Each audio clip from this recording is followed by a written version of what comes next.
এক নবী আছে জান্নাতে ঢুকছে আর ফিরে আসে নাই। আল্লাহ বলছে চলেন ফিরা, কয় না, জান্নাতে ঢুকলে তাকে ফিরতে হয় না, জান্নাতে ঢুকলে আবার ফিরবো কেন, আইসি তো গেছি। ওলামা জানে আমাদের নবীজিও পারতেন বলতে আর যাব না, ঠিক না? পারতেন না? বলার কিছু ছিল? কিচ্ছু ছিল না। ওই জান্নাতের মতো জায়গাকে ছেড়া চলে আসছে। বড় দিল লাগে, বড় দিল, এই জন্য আসছে। উম্মতের ব্যথা এখানে ছিল, এই জন্য আসছে।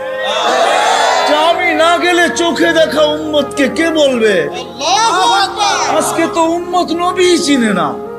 লানত আমাদের জিন্দেগির উপরে, একজনও এখানে নাই। রাগ হয় না আমার উপরে, রাগ হইতে পারেন, করার কিছু নাই। আগামীতে আর দাওয়াত দিয়েন না রাগ হইলে।